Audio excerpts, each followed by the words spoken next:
Olá, meu nome é Regis e estou tentando manter uma certa regularidade de gravações.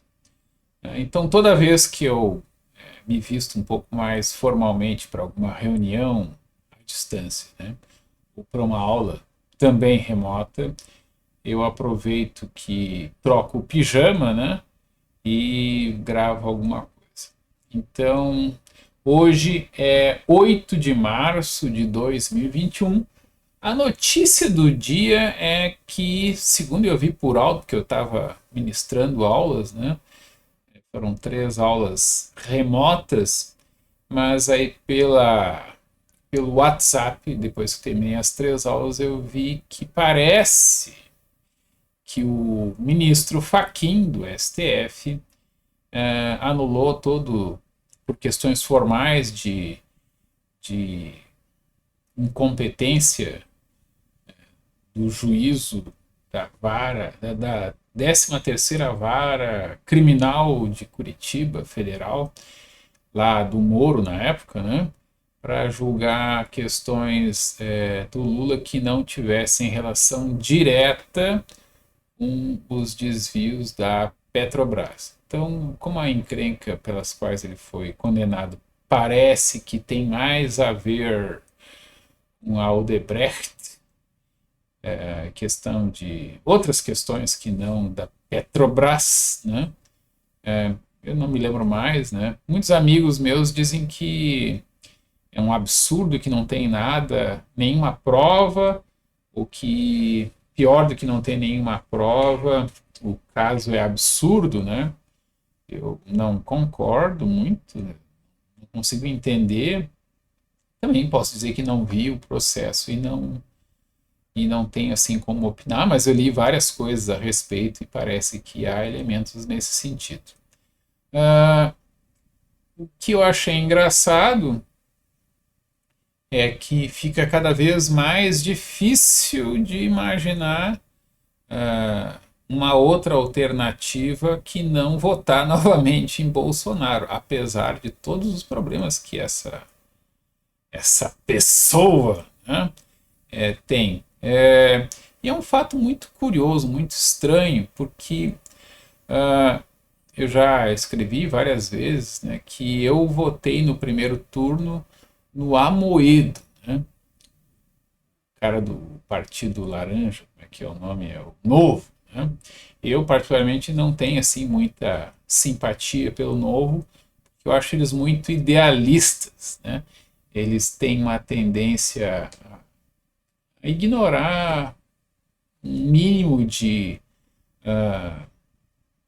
flexibilidade e sujeira que é meio que constitutiva da política real. Né? É bonito, né? Mas eu não acredito muito que funcione. Mas, claro, o extremo oposto também é bastante problemático. Então, quem está disposto a tudo, né, pode se perder, né, pode perder no meio desse disposto a tudo a legitimidade pela qual estar disposto a algumas coisas até bastante horríveis se justificaria. Né? Então, claro, a política real, né, ela envolve pragmatismo, envolve sujar as mãos, inclusive com sangue, né, com cocô, né, naquela lógica. Aí não é tanto o cocô direto, é que é dinheiro de imposto relativo a esgotos, né? Então pecúnia não olha, alguma coisa assim. O dinheiro não tem cheiro. Talvez o cheiro de cocô seja dos menos problemáticos, né? Mas enfim, tem também muito cheiro de carniça, esse tipo de coisa. Eu entendo que a política inevitavelmente envolve essas coisas, mas tem que ser feito de uma certa maneira. Há limites ao que é tolerável, né? Há limites aos meios. Bom, os limites são bem amplos, né? Mas há limites. Aqui a questão que me importa no momento não é nada disso, né? Estou sendo aqui muito amplo, né? Então, a questão mais momentosa é a, a elegibilidade de Lula, porque, enfim, anulando desde o primeiro grau, anula também do segundo grau, então não há condenação por um colegiado que esteja valendo contra Lula. Então, Lula é elegível. Lula livre, Lula lá. E, assim, o Partido dos Trabalhadores ele está numa encrenca enorme, né? Desde o momento em que Lula se tornou mais importante, maior, né? Do que o próprio partido. O partido era bastante idealista, assim, meio que nem eu critiquei o Novo, né? O pessoal do Novo e do PT deve odiar essa minha comparação, mas a questão é que, não me lembro, ele surgiu em 1980, alguma coisa assim, né? Foi fundado por ali, e era assim um partido.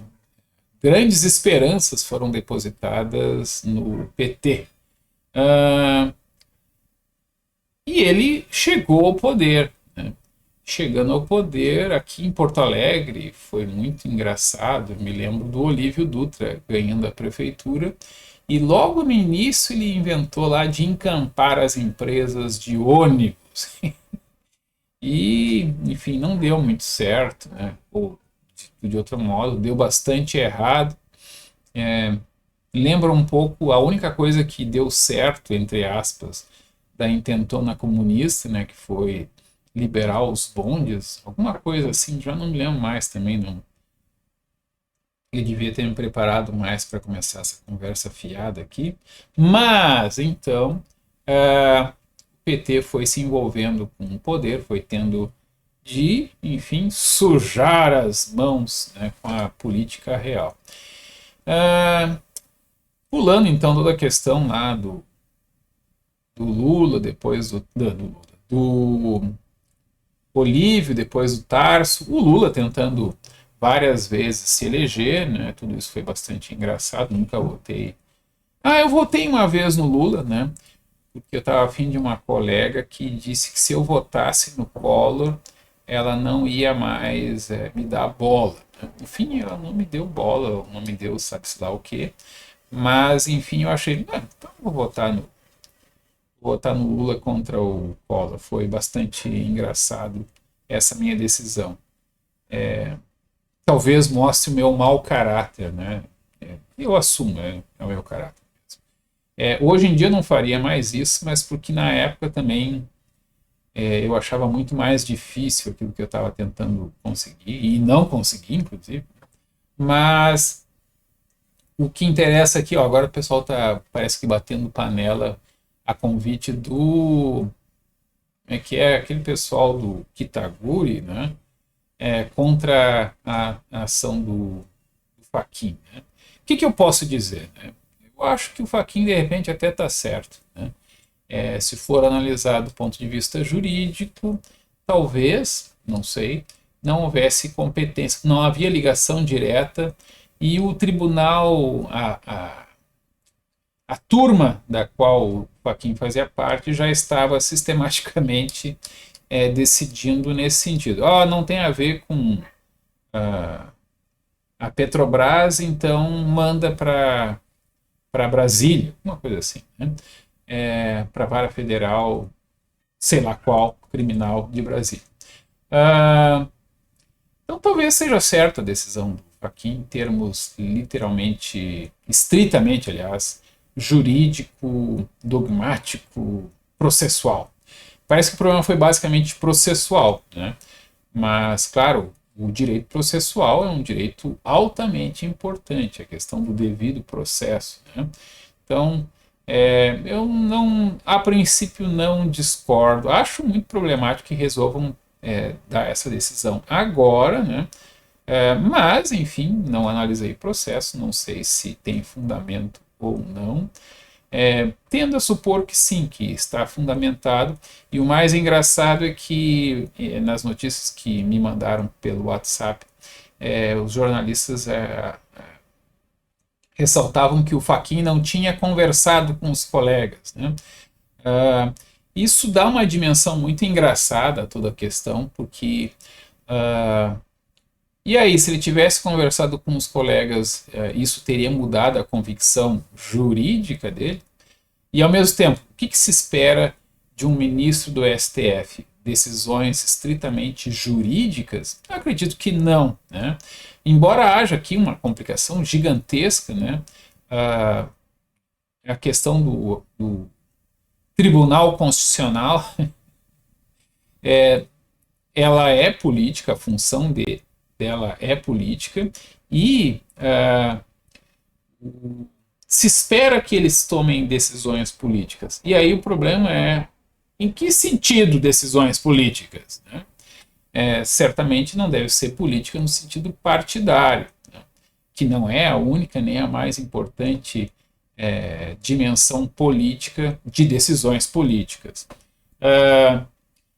Em parte se considera que o STF deva levar em conta questões políticas no sentido talvez da pacificação, né, de evitar botar lenha na fogueira, né, ou eventualmente colocar alguma lenha na fogueira, isso também está no horizonte. Né.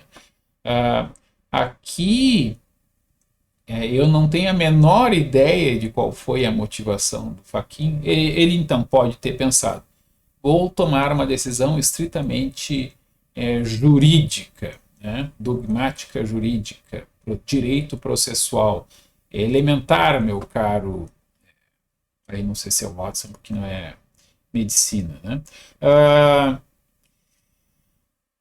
E do ponto de vista político, né, o que seria mais adequado? Eu posso garantir que eu não tomaria essa decisão, exceto se eu tivesse algum plano muito mirabolante, né? Vamos garantir que isso se torne inviabilizado. Vamos provocar uma reação tal que isso vai ter o efeito de revermos essa nossa frouxidão aqui em relação a essas figuras de tão grande poder que cometem tão deslavados descalabros criminosos, inclusive. Tá?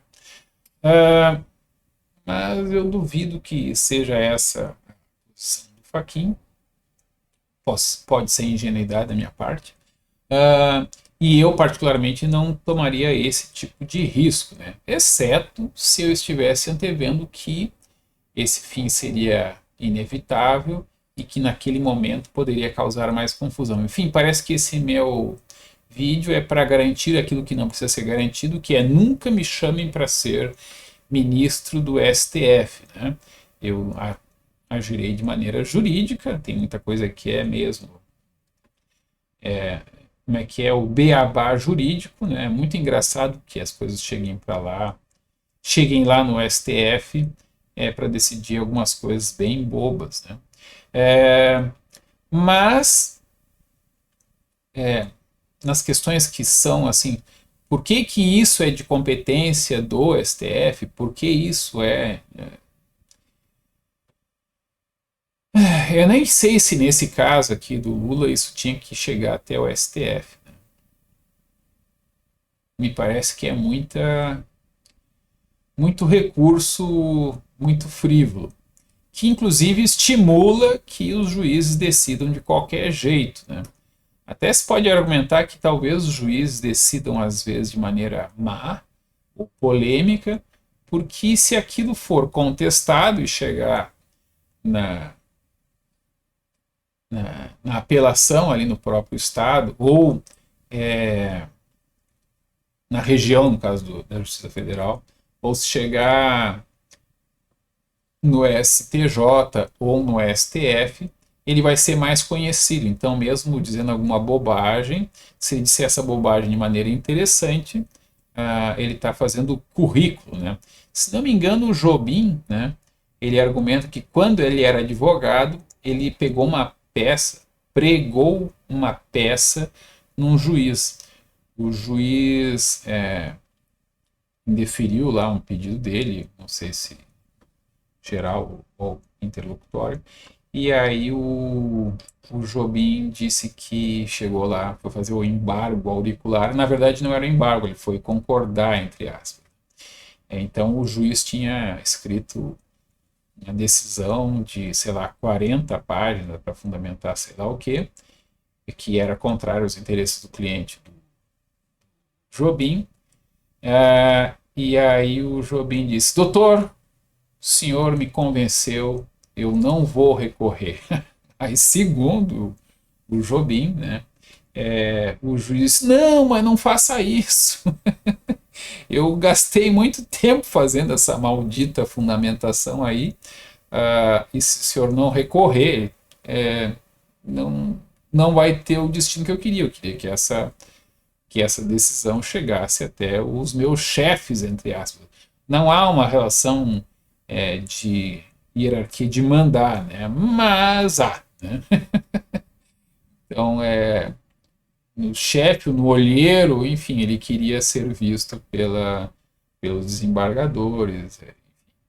Ah, então, essa decisão do Faquinha é muito engraçada e eu não sei realmente, estou totalmente especulando aqui, que pode ter uma motivação política estratégica.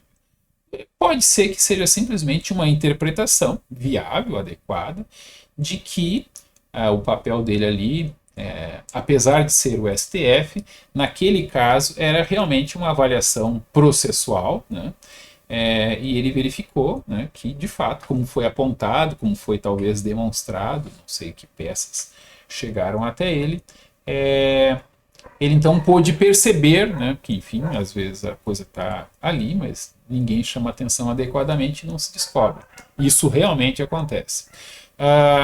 Mas então ele percebeu que, olha, eu até já fui voto vencido muitas vezes nessa matéria, mas a minha turma tem decidido sistematicamente, eu sou voto vencido, eu fui voto vencido, nessa questão da incompetência do Foro de Curitiba para esse tipo de ação, que não tem relação direta com os desvios da Petrobras, tem relação com desvios, é coisa grave e tal, e tal, e tal, e tal, que o cara pode ser culpado ou inocente, mas enfim, tem se decidido que a vara competente é a vara, sei lá, federal, criminal do Distrito Federal.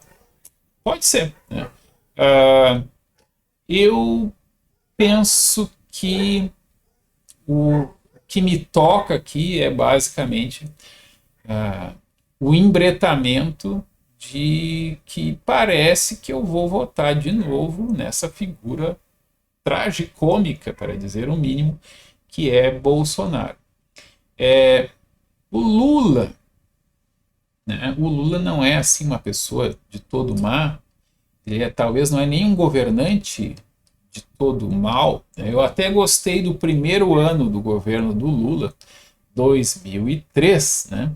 Quando ele conseguiu, né, por orientação, por, enfim, iniciativa do Palocci, né? O Palocci que foi derrubado duas vezes nos governos do Lula, né? E sempre, no meu entender, por fogo amigo, ele fez a reforma da Previdência de 2003, que foi a oxitocina ali induzindo o parto do SOL, né? Partido do Socialismo e Liberdade. Naquele ano ele fez um governo engraçado, interessante, era muito divertido zoar dos petistas naquela época com o governo neoliberal do Lula. Em particular, foi ali também que o PT, como grande máquina, né, mostrou o seu total desprezo por aquilo que coerentemente passara a sua breve e gloriosa vida partidária dizendo que era uma coisa corrompida e que, enfim, não prestava mesmo, coisa de bandido, ladrão, subornável e subornador. Enfim, a questão do mensalão, que vai explodir em 2005, quando eles dão lá uma trombada com o Roberto Jefferson, né? Não é um bom negócio. Então, se tu é corrupto e tu trabalha com corruptos, não é um bom negócio tu contar que o corrupto vai aceitar numa boa caso ele seja escanteado, né? E no caso, o que aconteceu? Pelo que eu entendi, me critiquem, me corrijam se quiserem. O Lula eu não sei, pode ser o grande chefe, pode ser a eminência resplandecente, né? Mas José Dirceu, Genuíno, não sei, esse pessoal assim que era importante ali na, na linha, na retaguarda do Lula, né? Eles faziam a ligação ali com o Congresso. E eles tinham de votar essas coisas muito pragmáticas, muito difíceis, por exemplo, da reforma da Previdência, ali de 2003, do primeiro ano de governo, aquele ano para dar um choque de realidade. E aí eles achavam, o FHC comprava lá os deputados, né, os senadores, é tudo uma cambada de corrupto, né, em relação à qual temos desprezo, se vendem por dinheiro, né, por dinheiro para questões pessoais, muito feio isso, né. E aí eles resolvem fazer isso de maneira mais assumida, né, ou assumida não, né, mas enfim, menos constrangida. E parece que essa foi a armadilha na qual o PT se enroscou todo, que foi deixaram muitos rastros e não foram legais com os cúmplices, né? Então, o Roberto Jefferson lá queria roubar junto, né? E aí era a questão dos Correios, né? A indicação do chefe dos Correios, alguma coisa assim, agora não estou lembrado imediatamente. Eu ia falar da Gina Carano e da Kennedy, né? Mas enfim, essa notícia de última hora, para mim, pelo menos que vi aqui, nem vi na televisão ainda,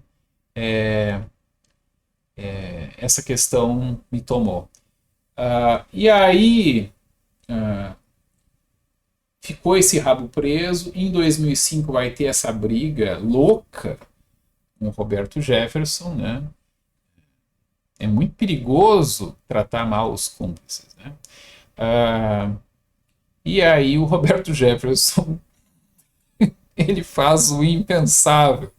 Ele denuncia tudo. Ele conta que estava metido num esquemão de corrupção, até havia discussão. Não é bem mensalão, é um de vez em quando tem uma votação importante, como a da Previdência de 2003. Né? Então, para as narrativas de esquerda, para desespero do PT, né, até faz muito sentido. Então, para o PT do governo do Lula poder passar reformas que, enfim, são bastante contrárias ao que ele costumava arrotar quando era oposição, pudessem ser aprovadas sem muita enrolação, vão tascar um dinheiro grosso aí nesses deputados, são tudo corrupto mesmo, né?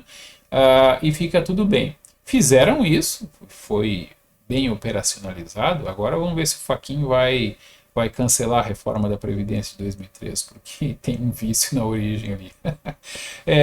Isso já foi aventado, eu nem quero aventar muito, porque daqui a pouco eu estou dando a ideia mesmo. Né? A questão é que o Roberto Jefferson então bota a boca no trombone, o Lula acho que estava na França quando isso explode, ele dá uma entrevista bastante constrangido, acho que é um repórter do Fantástico, e a coisa meio que dá uma esfriada, né?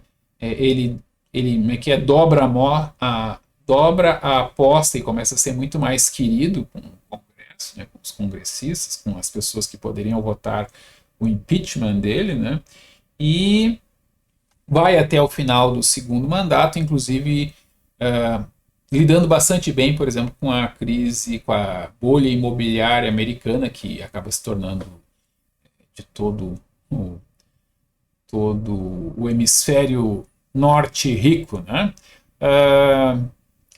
E do mundo inteiro. Mas enfim, o tsunami da bolha imobiliária de 2008 vira uma marolinha aqui no Brasil. E de fato, né, foi bem manejado nesse sentido. E aí entra Dilma, que era para ser um poste obediente, e eu me lembro de amigos petistas preocupados com isso, né? Eles diziam assim: a Dilma é muito irracível, ela é muito dona, muito em si mesmada, ela acha que está sempre certa, né? Vai dar problema. E deu, foi muito engraçado o quão certo esses meus amigos estavam, né? O que aconteceu com a Dilma, né? A Dilma nunca foi boa, né? Ministra das Minas e Energias, como chefe da Casa Civil, nunca vi ali um talento político, né? Ela era uma pessoa assim não simpática. Assim, a figura da Dilmãe é uma coisa muito louca, né? Uma construção bastante ousada, ou contraintuitiva. E aí a Dilma se mostrou absolutamente com um absoluto desprezo pelos políticos, aqueles que têm um mínimo jeito para a política, e até mesmo com os técnicos. Enfim, ela sempre sabia o que estava certo e os outros iam fazer o que ela dissesse, né? E governou durante 2 mandatos desse jeito, né? 2 mandatos eu estou exagerando, né? 1 mandato e meio, sei lá. A questão da Dilma foi muito engraçada, porque, enfim, eu sou conservador de direita e achava assim: Dilma é muito conveniente, assim, se alguém gosta da ideia de que a coisa só se desintegra por dentro, a Dilma é a bomba de implosão do PT, né? Pois bem, o Lula, a minha leitura é que ele colocou a Dilma lá para ela ser um poste ruim, e aí em 2014 ele poderia voltar, né, aclamado, né? Volta Lula seria o slogan, acredito, da campanha ideal. Mas não rolou. A Dilma não aceitou essa história, ou pelo menos é o que me contam, né? E, e aí aconteceu aquela campanha maluquíssima, né, de 2014, em que, bom, os prenúncios ali 2013, estava toda aquela enrolação já do processo da ação penal 240, acho que é isso, 240, 270, não me lembro mais. O Joaquim Barbosa de relator, o Joaquim Barbosa muito bravo, né? O Lewandowski ao contrário, né, mostrando que em caso de filibuster, nada melhor do que alguém reclamar do filibuster, porque aí tu pode ficar discutindo: mas o filibuster é um recurso da minoria, tarará. Não foi o que aconteceu, mas foi como eu imaginei, uma das muitas dos muitos atritos entre o Lewandowski sendo... Eu sempre brinco, né? Eu concordava mais com o Barbosa, mas eu me identificava mais com o ânimo do Lewandowski, né? Então, a técnica do Lewandowski eu vejo muito como a questão até do meu temperamento, talvez. Mas o Joaquim Barbosa, então, colocou toda aquela gana, né? aquele vigor, né, de indignação, devida indignação, ou raiva mesmo, né? E isso rendeu muito choro e ranger de dentes, ou torcida também, conforme a perspectiva. Eu, particularmente, estava na torcida, né? Mas em 2013, eu acho, já começou a haver uma ingerência muito grande da Dilma no setor elétrico. Em 2014, aquilo meio que explodiu, né? Saiu caro a intervenção, assim como a intervenção lá do Olívio Dutra nas empresas de ônibus aqui de Porto Alegre. Então, em 2013 para 2014, ou em 2014, saiu muito caro a intervenção da Dilma no setor elétrico, no setor de energia, né? Eu sempre falar na Petrobras, mas a gente não sabia. Uh, e aí, e aí temos a campanha de 2014 com Dilma demonizando o presumível governo neoliberal do, como é que é o rival lá do PT, o PSDB, e o cara é o neto do Tancredo Neves, é o Aécio Neves, né? Então, Aécio Neves, se ele fosse eleito, voltariam os fantasmas do passado. Então, um cara que tinha conseguido emprego ia ficar desempregado. A família que passou então a ter uma mesa farta passaria a passar fome e assim por diante. Foi uma propaganda muito bem feita na sua maldade, né? E na sua caricatura e no seu maniqueísmo, né? E aí a Dilma, por uma fração assim sofrível, né? Foi realmente assim meio que por detalhe, venceu a eleição. Venceu a eleição, 2014, e antes de ela assumir, em 2015, para o segundo mandato, ela implantou uma reforma que em muito lembrava aquilo que ela havia demonizado que aconteceria, que seria ruim, caso o Aécio Neves, do PSDB, vencesse. Então ali foi um fenômeno muito interessante, muito engraçado. Eu me lembro que eu dizia assim, eu não entendo por que o Levi aceitou isso, né? Ainda mais com o Barbosa lá, o outro Barbosa, não o Joaquim Barbosa, não me lembro o nome do cara, que é o Levi ficava, acho que na fazenda e o outro ficava no planejamento e um puxando para um lado, o outro puxando para o outro. Maravilha de não sinergia, né? E aí, 2015, tem aquele problema das pedaladas fiscais e outras coisinhas. Ah, a questão antes ainda, não sei se foi ainda na época do primeiro mandato, o problema do Cunha, né? Então, assim como houve o problema do Roberto Jefferson, né, o cúmplice que foi maltratado, né? Não se faz, isso é muito perigoso, né? Eu não sou advogado penal, mas eu não recomendaria isso de modo algum, né? Tá, talvez se possa tomar algumas medidas muito drásticas, né, em relação a cúmplices problemáticos, né? Mas tratar mal e colocar contra a parede, enxovalhar, é muito perigoso. Bom,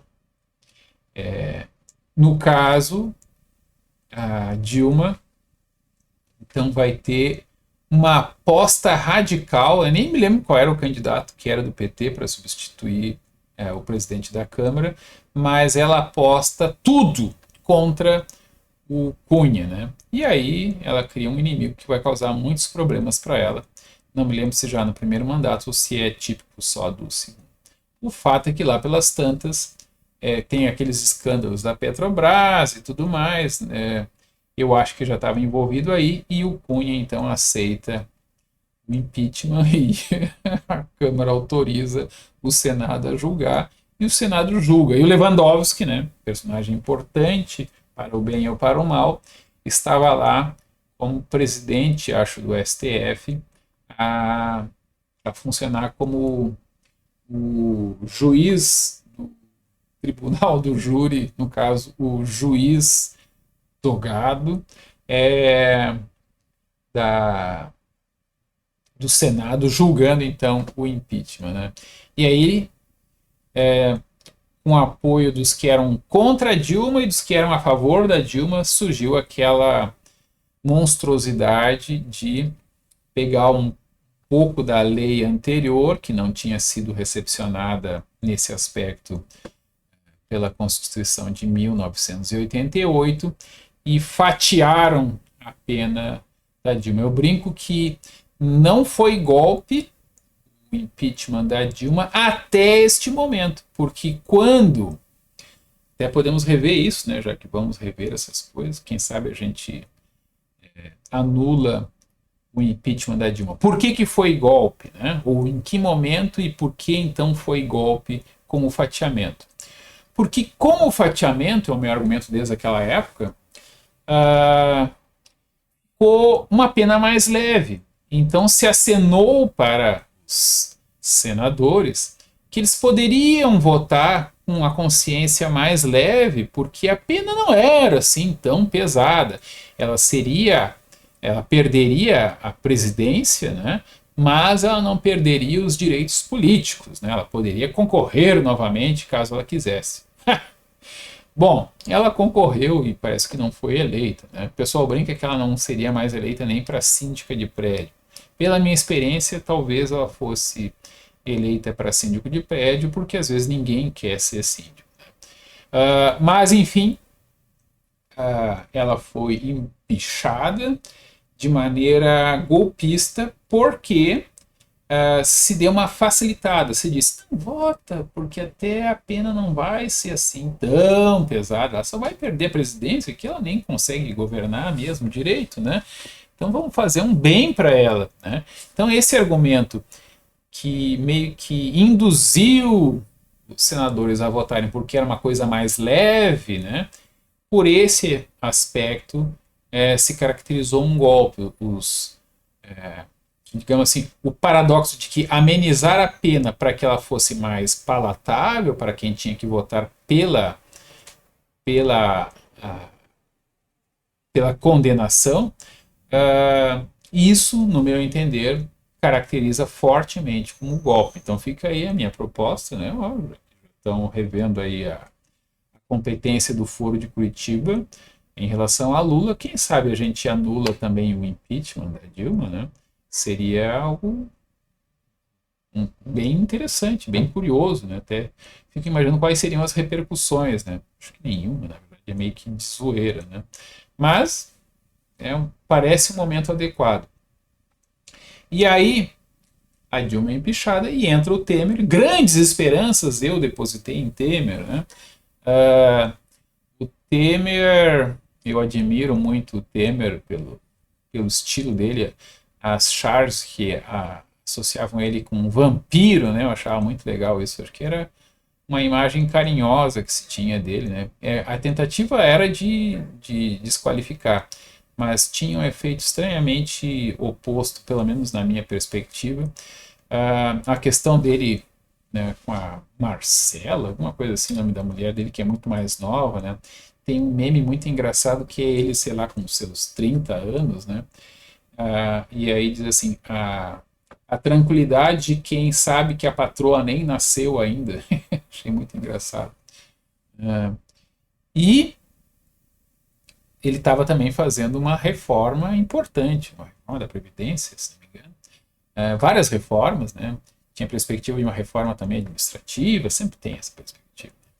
Tinha perspectiva de uma reforma tributária, sempre tem a perspectiva de uma reforma tributária, mas, enfim, havia grandes esperanças e deu aquele problema do Joesley, um daqueles irmãos lá, Friboi, alguma coisa assim, JBS, não é Friboi, é JBS, não sei qual é a relação de uma com a outra, né? Coisa de gado, né? Com ou sem trocadilho. E aí, aquela frase que muitos dizem, não tinha nada demais ali, mas de fato, né, não devia ter tido nem aquela conversa, né, de noite na casa do Temer para discutir, então, como é que é a frase, tem que manter isso daí, né, que era, sei lá, uma tentativa lá de comprar, de subornar, de não sei o quê. Bom, aí teve um outro problema do Temer, né, que é até mais anterior, não lembro mais, era o problema do Moreira Lima, né? Lembrando, o Lula teve toda aquela confusão porque a Dilma tentou nomeá-lo como ministro de não me lembro mais o que, né? Ministro da Casa Civil, sei lá o que ele é, não me lembro mais. Só sei que não colou, né? Porque descobriram, né? Teve a gravação, né? Eu tô te mandando o Bessias aí, na verdade, né? O nome do funcionário era Messias, né? E aí tu usa se precisar, como precisar, né? É tipo, tu vai ficar com foro especial porque eu vou te nomear ministro, alguma coisa assim. Ah, e aí deu toda aquela celeuma, inclusive ele não pôde ficar no cargo, não pôde assumir, sei lá, não rolou. Né? E aí o Temer nomeou o Moreira Lima para ministro de também não sei o que, né? O secretário, o ministro, sei lá o que, e aí também ele ficou com foro especial. Eu fico me perguntando se precisava ser, tinha necessidade, né? E se tinha necessidade, é tipo a questão lá do como é que é o cara que denunciou o mensalão lá dos Correios, Roberto Jefferson, né? Tinha que tratar bem um cúmplice, né? Não sei, mas ficam essas suspeitas, por isso que é ruim que elas haveria, se não fosse assim só para o cara não ser preso, eu acredito que haveria outras maneiras de agradar o cúmplice, né? Ou um não cúmplice, né, de preferência, que não fosse cúmplice. Como entender essa questão? Também o Jucá fazendo questão de aparecer lá junto com o Temer, né? E o Temer deixando, né? O Jucá lá, o Jucá tentando utilizar aquela metáfora da música dos Mamonas Assassinas, né? Nessa já me passaram a mão na bunda, mas eu ainda não comi ninguém. Uma, e depois também o Aécio, aquele telefonema aparentemente embriagado, né? Preocupado lá com como é que é, estão, vou usar aqui a linguagem presidencial atual, estão querendo a hemorroida do fulano, né? O próximo vou ser eu, alguma coisa assim, não me lembro mais, né? Mas me lembro nessas maluquices. A hemorroida aqui é uma homenagem ao linguajar do presidente Bolsonaro, né? Naquela fatídica reunião para dar mijada no Moro por uma questão que, nos termos que ele argumenta, não era responsabilidade do Moro, era responsabilidade do Heleno. Né? Então, o Temer tem lá o seu governo um pouco embaçado por essa questão do escândalo da gravação do Joesley.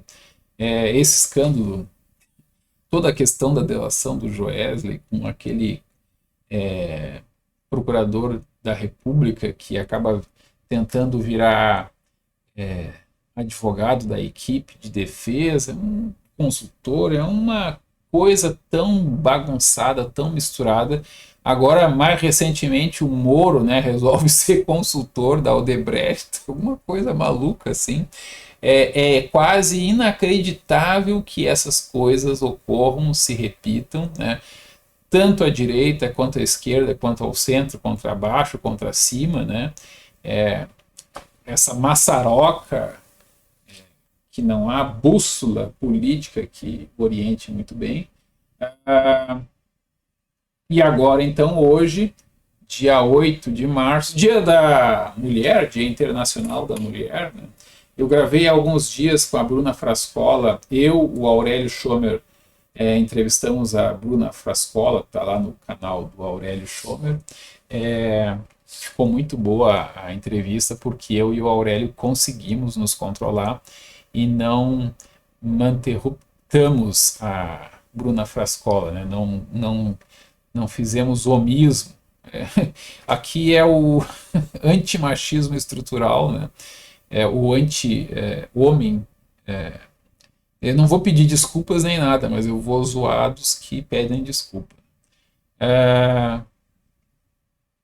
Então, a atual situação meu Deus, eu vou votar no Bolsonaro de novo. Bom, provem que eu estou errado. Duas formas, né? Duas formas principais. Uma, que é meio arriscado.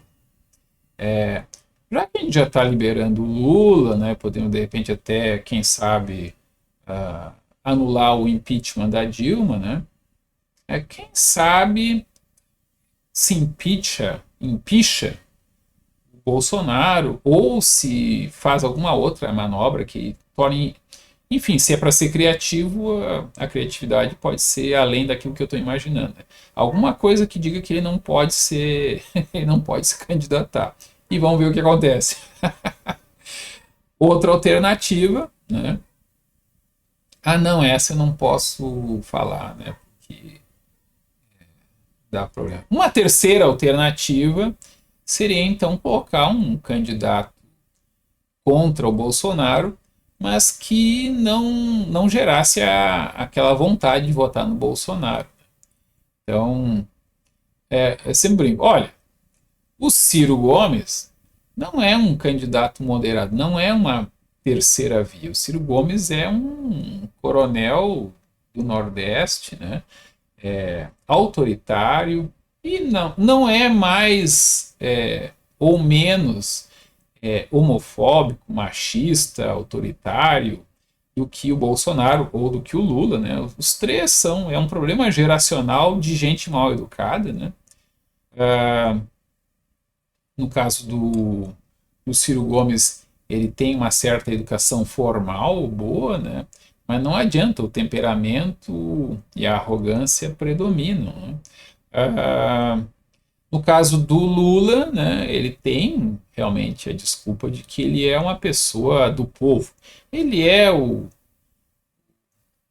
trabalhador, né, o Lech Walesa, aqui do Brasil, né, é uma referência problemática por muitas razões, mas Lech Walesa, aquele cara que se elegeu na Polônia? Eu acho que é, né? Enfim, uh, várias referências que também não importam, porque ninguém conhece mesmo. A Marina Silva, tem gente que diz que a Marina Silva seria uma boa alternativa. Eu não consigo ver a Marina Silva como uma alternativa boa para. Olha, eu até acho que ela era uma boa ministra do meio ambiente, né? Não é horrível. Ela certamente se interessava pelo assunto, parece que ela estudava bastante, né? E isso era bom, né? Sentia firmeza, não concordando que fosse o caso, mas sentia firmeza, sentia consistência, firmeza e consistência que meio que estão no sinônimo, é, nela como ministra do meio ambiente, alguma coisa assim.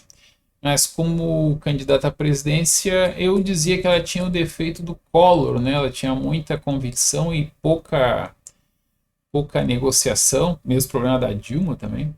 Então eu não via na Marina Silva uma alternativa de verdade, nunca consegui ver isso. Né? Eu votei no primeiro turno no Amoedo e eu tenho repetido, não votaria novamente no Amoedo em qualquer turno, né, porque no meu entender o Amoedo seria muito mais frouxo, né, do que, enfim, diante de pressões muito menores do que as que o Bolsonaro enfrentou, enfrenta e enfrentará, o Amoedo me parece que cederia muito mais. E aí qual é a sombra que me ocorre, né, de um cara que parecia liberal no sentido da economia, né, e que então traria um novo governo? O Macri, né? O Macri foi uma enorme decepção. Aí eu não sei o quanto foi culpa do Macri, o quanto foi talento do. Como é que é aquele negócio lá dos peronistas? Peronismo? Isso não foi. Não sei o quanto foi eficácia, talento, enfim, mérito dos russos, no caso dos peronistas. O fato é que o Macri fez um governo frouxo, né, e que se fosse para ele fazer o que ele fez, então não precisava ter ganho a eleição. Né? Era melhor que ele não tivesse ganhado aquela eleição e que os erros que ele cometeu, as concessões que ele cometeu, pudessem ser inteiramente atribuídos aos peronistas. Né? Mas não, ele foi lá, lutou para se eleger, foi eleito e governou um frouxo que teve que se dobrar aos peronistas. Será que ele tinha alguma chance? Será que havia como saber que ele ia amarelar daquela maneira? Pode-se argumentar que ele não amarelou, que realmente as forças políticas permitiram fazer, quando muito, aquilo? Não sei. Acho que faltou estupidez, né? Mas ao atual presidente não falta estupidez, né? Estupidez é uma característica quase que fingida, né? Às vezes, né? Exacerbadamente mostrada, né? Eu não sei o quanto isso é estilo, no sentido de algo relativamente deliberado, né? E não sei o quanto é algo que ele simplesmente não consegue evitar. Ele realmente age naturalmente, o naturalmente dele é aquilo ali, né? O que me choca muito no Bolsonaro, e me fez já escrever que ele tinha de ser detido, né? Eu usei uma outra palavra, e o Facebook, inclusive, censurou o meu post. Aí eu peguei e escrevi de novo, trocando aquela palavra, né? Troquei a palavra que não foi aceita pelo Facebook, né? Acho que até hoje tem lá o alerta de que eu cometi uma falta grave lá do ponto de vista do Facebook. Eu troquei por precisa ser detido, alguma coisa assim. Então, o problema que me parece que faz o Bolsonaro merecer ser detido, digamos assim, é aquela bagunça, né, que foi a questão, primeiro, da retirada do COAF, né, do Ministério da Justiça, ou do Super Ministério da Justiça do Moro, para o Super Ministério da Economia, ou da Fazenda, sei lá o quê, do Paulo Guedes, né?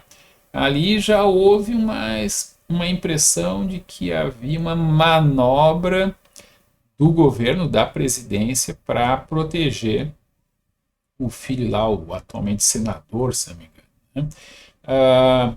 O argumento foi de que o COAF teria passado informações demais para a Justiça, para a Receita, sei lá para quem. Deu um problema lá, né? Suspeita lá de maus feitos, e a defesa formal, legítima, do senador foi de não podia ter passado, não havia competência, não há nas previsões do COAF essa possibilidade, e em complemento a isso, o STF aceitou, em complemento a isso houve uma manobra, digamos assim, de redesenho da estrutura, que tirou o COAF, né, Centro de... Sei lá, é tipo uma... O nome que ficou depois é tipo inteligência fiscal, sei lá. Passou para o Ministério da Fazenda e justificaram razoavelmente bem que é assim mesmo que se faz e tal, deu o exemplo não sei de onde, blá blá blá.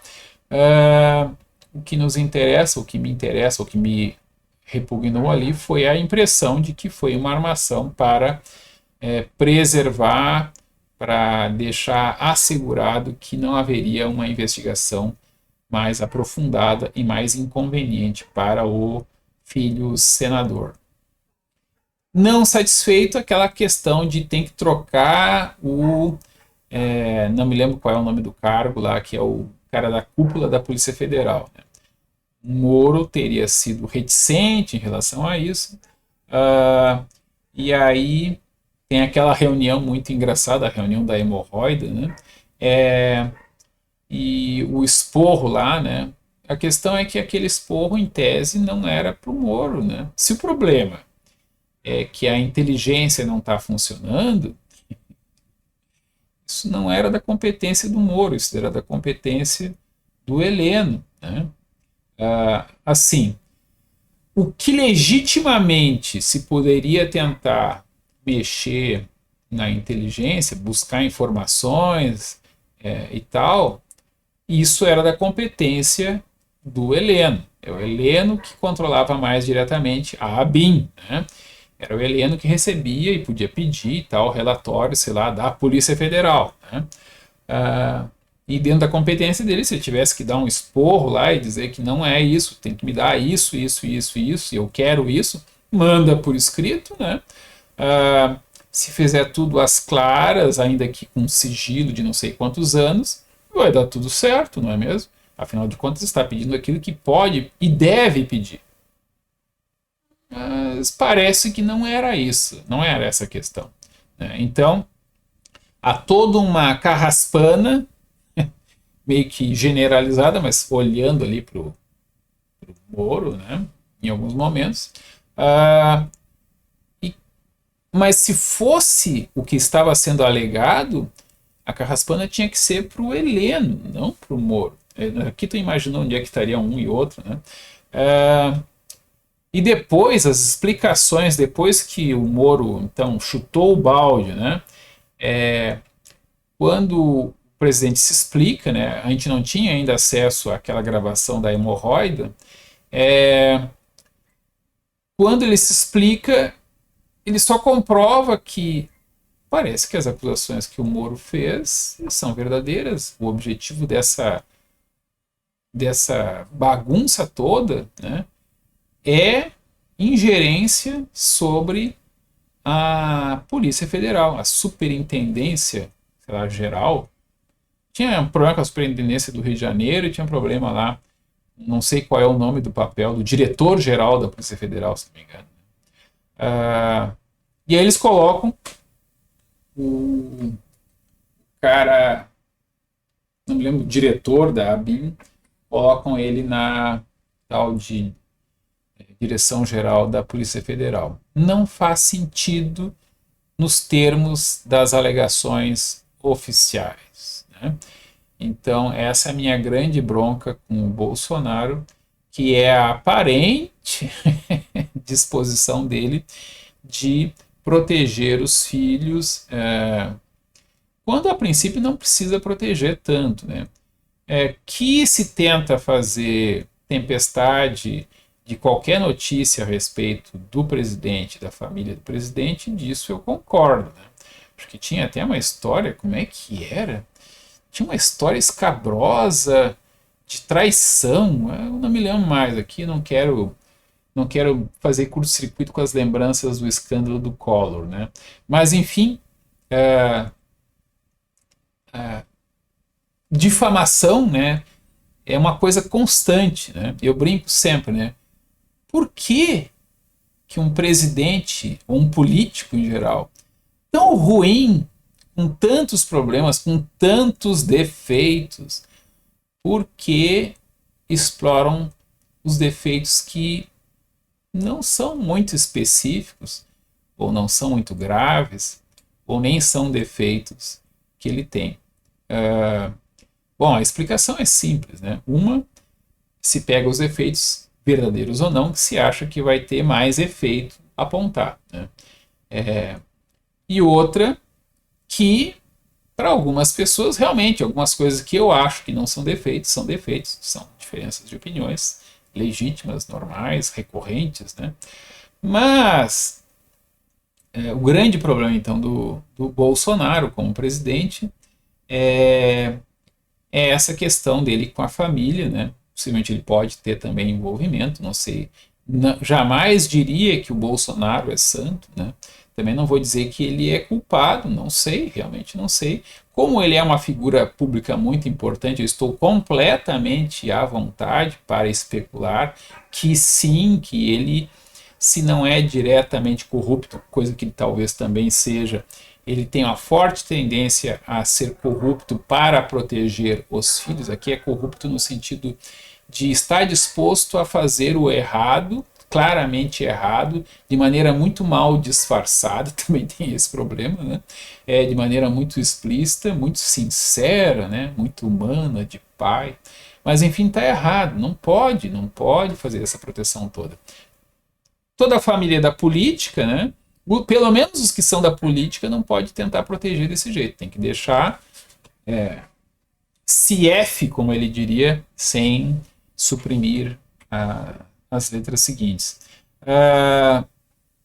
A questão, no entanto, que eu acho central e positiva no Bolsonaro é que ele é louco bastante para afrontar o paradoxal status quo de políticos muito tradicionais, ainda que do PT, por exemplo, né, que estão dispostos a se utilizar da máquina pública realmente alguns para enriquecer pessoalmente, alguns para a glória do partido, alguns para a glória do Lula, que o Lula virou maior do que o PT, né? Eu não consigo entender isso, né?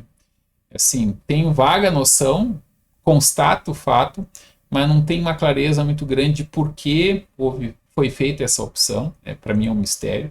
Pode ser questão do símbolo, pode ser que eu, como iconoclasta, não consiga entender o quanto o Lula possa ser importante mesmo para os petistas, para a história do partido, né?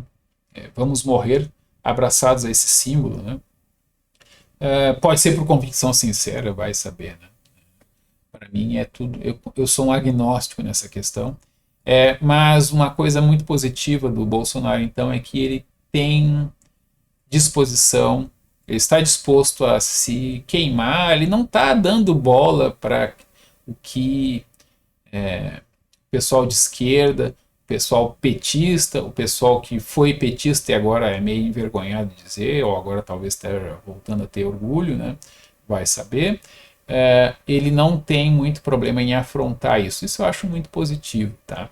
O PT foi um partido importante no Brasil, negativamente, do meu ponto de vista, mas não só. Os malfeitos que o PT fez, do meu ponto de vista, os principais não estão tanto nas encrencas do mensalão ou do petrolão, são anteriores na semeadura dessa polarização, né? Até é muito engraçada porque, enfim, eles são vítimas da expectativa de pureza que eles pregaram durante muito tempo. Eles acabaram sendo grandemente constrangidos pelo choque de realidade dos governos dele, em particular dos governos federais, ou governos da União, né? E o Bolsonaro, ele não dá bola para isso. Eu nem sei se dá para dizer que ele não é frouxo, que ele é corajoso. Pode ser que ele seja mais maluco mesmo, né? Mas é o maluco que, enfim, para enfrentar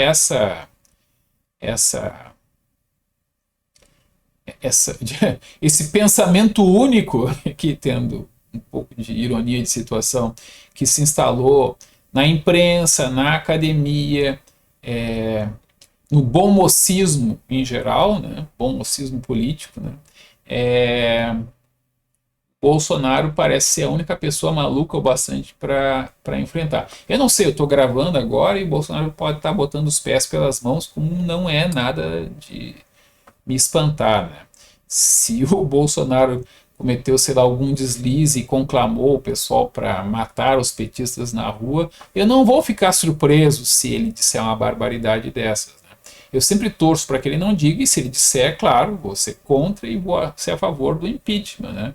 Mas o problema maior é que, no final das contas, o Bolsonaro, como pessoa concreta, um pouco estranho, um pouco maluco, eu acho, ele, na verdade, ele tem todos os cacuetes autoritários, mas ele é um democrata, é o cara da conversa fiada, da conversa mole, da conversa informal, da conversa meio tosca, da conversa da hemorroida, né? Mas ele não é um governante autoritário. Pode-se argumentar que ele não tem poder para ser, pode ser também isso, né? Se ele tivesse, ele seria, né? Mas ele não tem, né? E às vezes parece que o pessoal se esforça para dar, né? Porque essa questão, talvez juridicamente correta, de libertar o Lula, nesse momento eu fico pensando, será que eles têm esperança de fazer uma grande reversão e aí o Bolsonaro é empichado e derrubado, ou sei lá, até de repente guilhotinado, e aí o Lula volta e nos salva todos? Será que é esse o plano? Será que eles têm essa fantasia, né?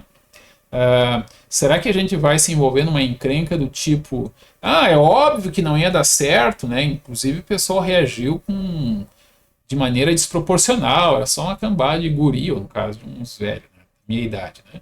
Era só uma cambada de guri ali, meio idealista, querendo fazer o que eles achavam certo na época, né? Não sei, é difícil de entender. Pode ser que sejam simplesmente é até a teoria talvez mais verossímil, mais provável. Pode ser simplesmente um monte de ações um tanto desconectas, né? Que levam então a esse somatório de anomia que esse zigue-zague político, que pode dar, ao contrário de uma anomia, em uma confluência reativa, uma formação reativa aqui de golpes e contra-golpes e contra-contra-golpes e contra-contra-contra-contra-golpe, né? Olha, a situação é muito, muito curiosa, muito engraçada, né? Eu deveria ver isso com maior senso de tragédia, mas acho que, em defesa da minha saúde mental, eu prefiro olhar com esse olhar um tanto olímpico, ilusório, né? Porque daqui a pouco tá com fogo aqui onde eu estou morando, né? É, na periferia quase, né? Então não vão me achar tão fácil, não vão imaginar que eu estou em posição tão humilde, mas a questão é, sim, há riscos de bagunça, né? Então, hoje eu estava falando na aula do maio de 68, que eu nasci em julho de 68, mas enfim, em maio de 68, né? Acho que é início de maio, e aí durante um mês e 3 semanas dá um bode gigantesco na França. Nós temos também na França e no mundo todo, a ofensiva do Tete, aqui a gente tem o endurecimento da ditadura, ou ditamole, sei lá, ditadura, né, mas ela endureceu bastante em 68, 1968, ano que eu nasci, e temos a questão do ofensiva do Tete, enfim, já falei isso. Aqui no Brasil temos também problemas. No mundo todo, 68 foi um ano de grandes mudanças. O mais 68 dura então um mês e o maio dura um mês e 3 semanas, mas as repercussões talvez tenhamos algumas até hoje, né? Depois, muito mais recentemente, a gente tem um modelo lá de junho de 2013, né? O gigante acordou, aí depois o gigante acordou, fez xixi, voltou a dormir, né? A greve dos caminhoneiros, a coisa que assustou mais o pessoal, acho que foi a greve dos caminhoneiros na época do Temer, né? E agora também estavam ensaiando de fazer, o Bolsonaro também fez lá uma pagelança, não sei se com os pajés ou sozinho, né? E no fim também o preço do diesel aumentou igual ou parecido, ou sei lá o que. É tudo tão confuso, né? E eu me lembro do tempo antes da pandemia, quando eu ia para o colégio onde eu trabalhava na época, na Zona Norte. Eu ia de Uber, né? E eu meio que desenvolvi um discurso padrão em que eu falava, né? Olha, eu sou servidor público, né? Mas eu tenho tais e tais críticas, né? Então, se vocês forem fazer a revolução e por acaso tu me ver lá, me vires lá pronto para ser linchado, guilhotinado, alguma coisa assim, tu diz, não, ele até tinha uma certa consciência, ele falou que tinha tais e tais iniquidades rolando, né? Eu me preocupo um pouco com esse mínimo de estabilidade que pessoas avessas ao risco, né? Não tão avessas a ponto de não gravar esse vídeo maluco, mas bastante avessas ao risco assim do confronto físico, das coisas mais grosseiras, ou desinteligentes, né? A impressão que eu tenho é de que se está sempre brincando muito com coisas bastante explosivas, e o engraçado é que elas não explodem, só que elas podem explodir a qualquer momento. Então, fica essa minha ressalva, né, de que o Bolsonaro é horrível, é péssimo, ele está ficando gordo também, feio, né? Mas qual a alternativa? O Lula é uma alternativa para o Bolsonaro? Poxa vida. O Ciro Gomes é uma alternativa para o Bolsonaro? Não. Marina Silva é uma alternativa para o Bolsonaro? Aqui os petistas vão ficar furiosos. O Cristóvão Buarque é uma alternativa para o Bolsonaro? Como é que é? Eu acho que a que mais preocuparia os petistas seria essa, né? E os educadores também. É uma situação muito paradoxal, a qual o moderado tem o defeito da moderação, né? Com exceção do Temer, né, que teve lá aquele deslize ali com o Joesley, o deslize com grave com Jucá e o Moreira Franco, né?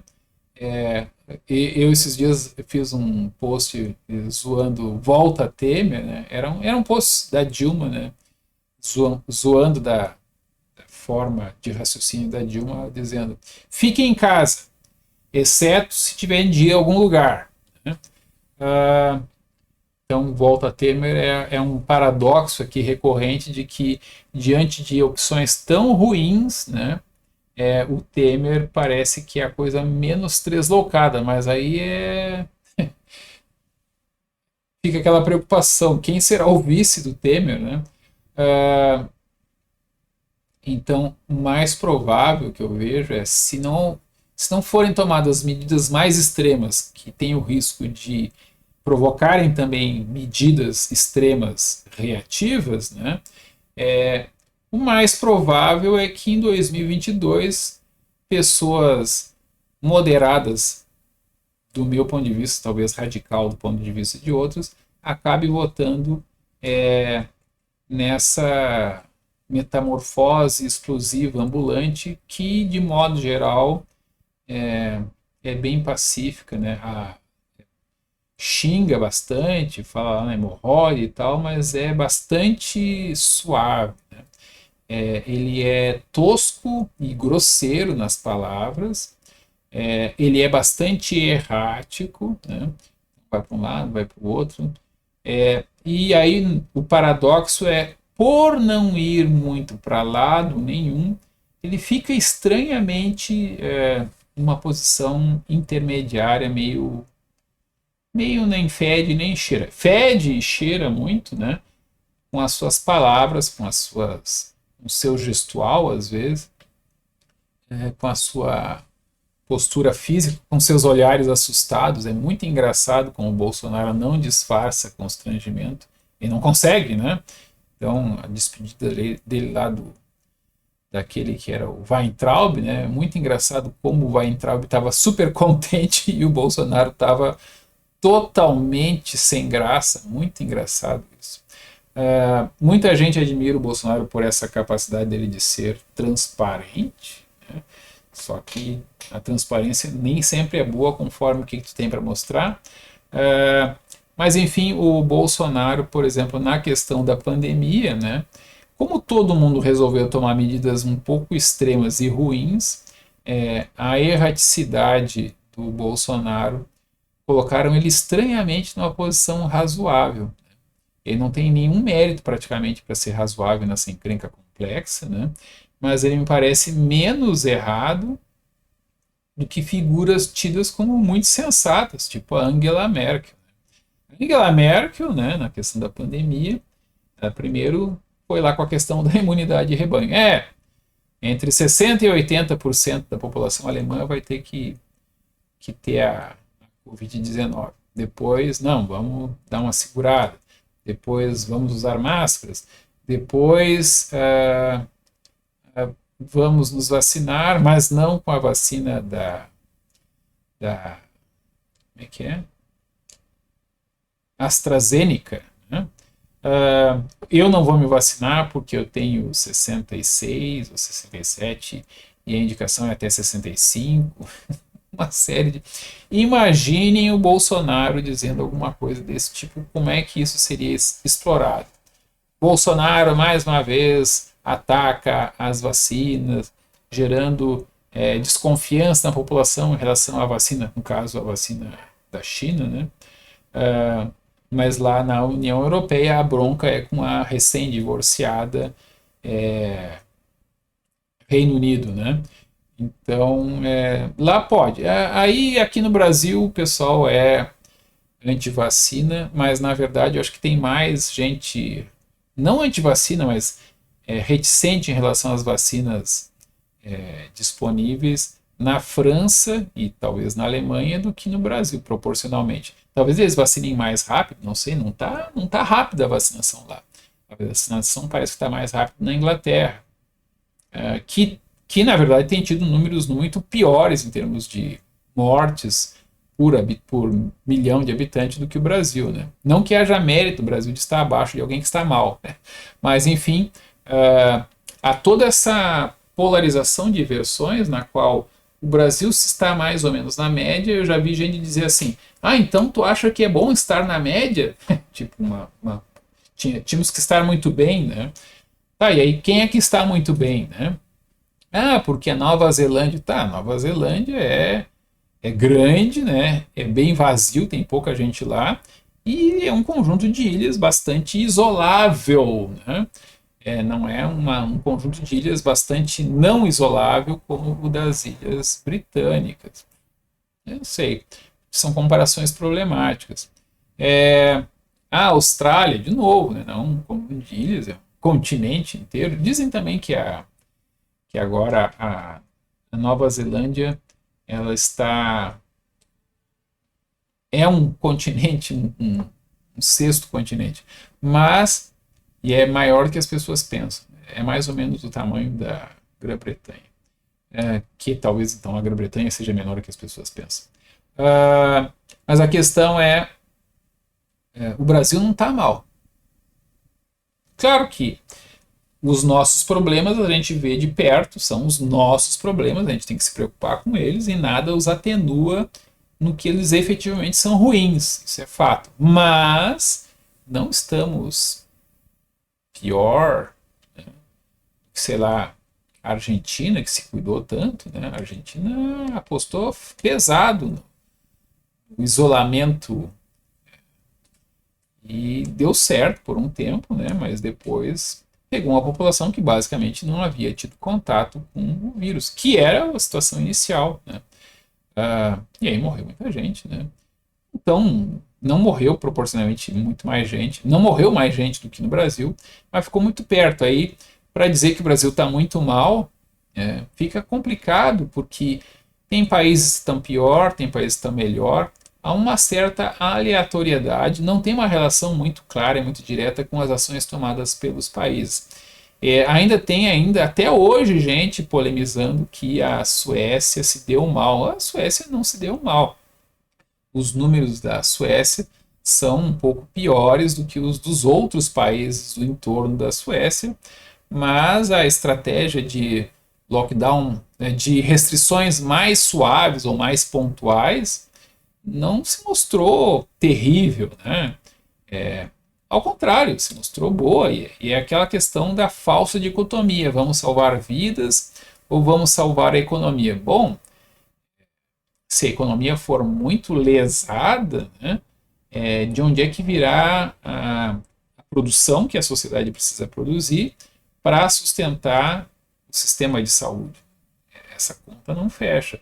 Dá para imprimir, entre aspas, dinheiro, fazer expansão do crédito? Dá para fazer. Mas até quanto, né? O Brasil não é o Japão. O Brasil tem muito menos proporção de dívida, mas tem também muito menos confiança no Brasil, e não é porque é o Bolsonaro, é porque é o Brasil, né? Então, o quanto a gente pode brincar de não interessa o preço, vamos fazer o que for preciso para salvar vidas? Isso não existe, porque, enfim, eu sempre dou o exemplo do equilíbrio que tem que haver entre segurança e a função. Então, a piada antigamente fazia referência a um povo aqui, que o Brasil tem uma certa animosidade. A piada é: o avião mais seguro do mundo tem tais e tais características, né? Ele é a prova disso, a prova daquilo, jamais aconteceria isso, aquilo que mais. Só tem um pequeno defeito, né? Ele não voa. Com essa piada infame, então, eu concluo. Vou colocar aqui os meus óculos. Então, a novidade do dia é que estamos mais próximos de 2003, né, com Lula lá, e que isso não me parece uma coisa positiva. Parece um grave retrocesso, embora as razões jurídicas possam ser corretas, né? Enfim, eu não sei, eu tomei essa notícia e não me informei agora. Vamos ver o que aconteceu. Vamos ver se o mundo não pegou fogo enquanto eu estava brincando de gravar este vídeo. Espero que não. Sou um entusiasta dos incêndios.